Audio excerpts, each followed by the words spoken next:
안녕하세요. 밤을 걷는 철학자입니다. 네, 바로 명리학 이야기로 넘어가겠습니다. 저번 시간에 임신일주와 이제 계율주에 대해서 설명을 드렸고, 오늘은 이제 신해일주와 경자일주에 대해서 이제 동영상을 찍으려고 하는데요.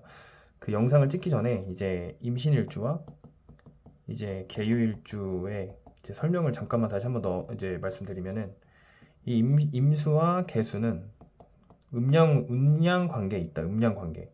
음양 관계. 음양 운동이라는 거는 대등한 거예요. 대등한 거. 대등한 거. 임수가 위로 올라가면 개수가 아래로 내려가고, 임수가 아래로 내려가면 개수가 다시 위로 올라가는 이런 대등한 음양 운동을 하는 거예요. 두 글자는.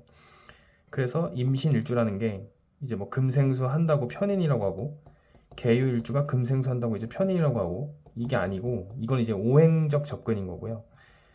이 임수와 이 계유, 그러니까 개수, 이 임수는 오화에서 태어나고 시작합니다. 그래서 시간이 흘러서 자수에서 절정을 이루고 다시 사화에서 절이 되는 거예요.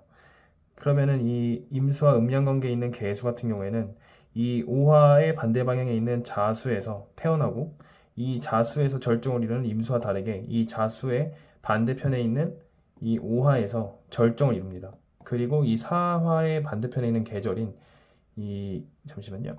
네, 해수에서 절이 되는 겁니다. 이렇게 오행과 각각의 사계절 운동의 흐름을 정확히 파악을 하고 있어요. 저희가 사주 명리를 해석할 때 조금 더 객관적으로 정확하게 해석을 할 수가 있는 거예요. 뭐 수기운이 많다, 뭐 금기운이 많다, 뭐 화기운이 많다, 이런 거는 이 수, 금, 뭐 화 이렇게 말을 하는 것 자체가 다 오행적 접근이라는 거예요.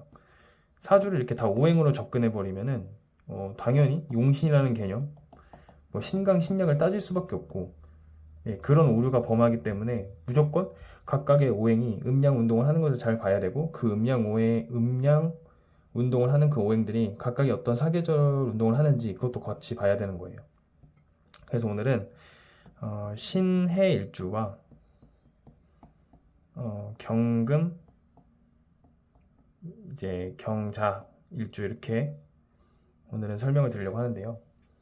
이 신해일주와 경자일주, 그러니까 제가 누누이 맨날 말씀을 드리는 건데, 이 일주론, 그러니까 옛날 고서나 기존 명리학의 일주론을 모아놓은 책들을 보면은, 그러니까 그 일주가 그 일주 같아요. 특징들이 뭐 다 똑같아요. 뭐 방금 말씀드렸던 계유일주와 임신일주를 솔직히 가리고 오잖아요. 뭐 편인이 장생인 거, 뭐 이런 장생이라는 표현 빼고는 다 비슷한 특징이 있단 말이에요.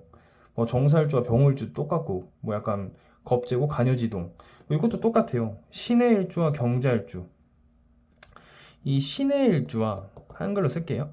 신의 일주와 이 경자일주의 공통점이 뭘까요? 이렇게 이름만 보고 그냥 한글로 써서 그냥 특징을 말씀드리잖아요. 비슷한 게 굉장히 많아요. 일단 이 두 일주 다 상관이라는 거예요, 상관. 그리고 지금 기존 명리학의 가장 큰 문제, 금생수 한다고 해서 상관. 그리고 또 문제가 뭐냐면은 상관인데 이게 금수상관이라고 해요. 금수상관. 이게 솔직히 가장 큰 문제인 거죠. 이 금수상관. 그러니까 상관에 막 귀격이라고 해가지고 금수상관, 뭐 목화상관 이런 거 있잖아요. 목화상관에는 이제 을사와 갑오일주가 있죠. 그러니까 이런 게 가장 큰 문제라고 저는 개인적으로 생각을 해요. 그러니까 이 신해일주와 경자일주가 엄연히 다른데 이거를 묶어서 똑같이 금수상관이라고 하고 있는 거예요, 지금. 오류가 생길 수밖에 없어요. 그래서 뭐 이 또 웃긴 게 뭐냐면, 또 옛날 책에는 이 금수상관이 어떻게 또 설명이 돼 있냐면, 그 용어가 제 기억이 안 나는데, 이 경자일주와 신해일주, 이게 차갑잖아요. 이게 또 조우예요, 조우. 이걸 또 오행으로 접근하다 보니까 뭐 금수니까 엄청 이게 또 차다는 거예요. 차가워가지고 여기에는 무조건 화로 화기운이 있어야 이 금수 상관을 써먹을 수 있다. 그래야 귀격이 된다. 그러니까 이 일주를 가지고 있는데, 그러니까 예를 들면 이 일주를 가지고 있는 팔자가 있는데 그 팔자에 화가 없으면 이게 폐격이 된다는 거예요. 좋지 않다. 무조건 금수 상관은 이 화가 와야 이 상관을 굉장히 잘 써먹는다. 뭐 이런 얘기를 하고, 또 이제 뭐 또 지장간 얘기를 잠깐 해드리면, 이 경자 안에는 이 이거는 좀 써드려야 될 것 같아서, 이 경자 안에 이 자수의 안에는 이 임수와 개수가 있단 말이에요.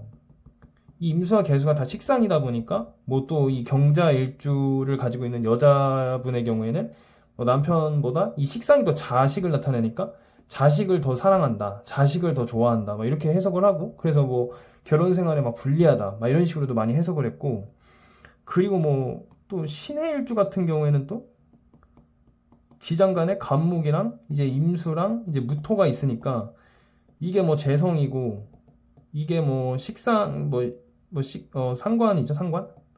상관이고 이게 뭐 인성에 해당되니까 뭐 신의 일주가 예전에 뭐 이렇게 상관폐인이 돼서 공부를 잘한다.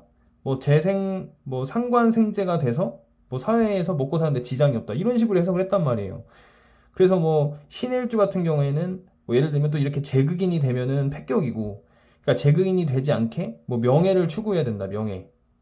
막 이런 식으로 일주만 가지고 막 해석하는 게 엄청 많아요. 일주만 가지고 뭐 지장간을 가지고. 근데 제가 항상 영상을 찍을 때마다 말씀드리는 게 사주 명리라는 거는 이렇게 8글자와 대운과 세운을 전체적으로 봐야 되는 거예요. 아니, 신의 일주 가지고 있는 사람이 천간에 어떤 글자를 가지고 있느냐에 따라서 이미 해석이 달라지고, 그리고 이렇게 8글자를 가지고 태어났다고 쳐도 이 대운과 세운에 의해서 이 위에 있는 4글자와 이 아래에 있는 4글자가 어떤 운동을 할지 몰라요. 사람마다 다른 거란 말이에요. 그러니까 일주와 일간만을 가지고 그 사람을 파악하고 그 사주의 특징을 설명한다는 거는 이 앞뒤가 안 맞는 거예요. 논리가 안 되는 거예요, 논리가.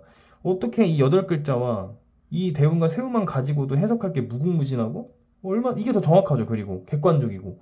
근데 8글자 중에 이 일주라는 기둥만 가지고 그것도 지장간을 가지고 해석을 한다는 거는 저는 사실 좀 의문이라고 생각합니다. 약간 좀 오류라고 생각해요, 저는 이거는.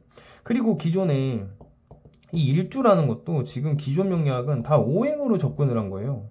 그러니까 오행으로 접근하다 보니까 이 경자와 이 신의 둘 다 금수상관이라고 해석을 하고 상관이라고 둘 다 십성을 지금 해석을 하고 있는 거예요. 제가 항상 말씀드리지만 신금 옆에 임수가 있어야 천간에 밑에 지지가 있겠죠.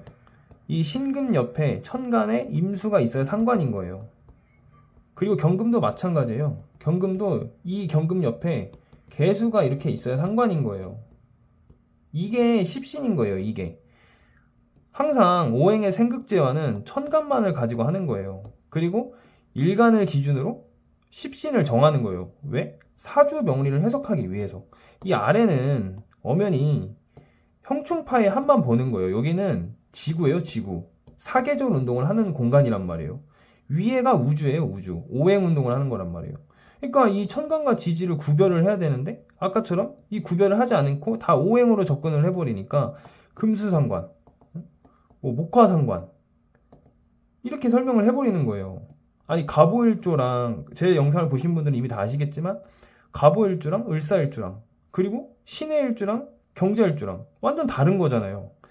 저희가 신금과 경금은 이거 엄연히 다른 글자잖아요. 이게 음양이잖아요. 음양.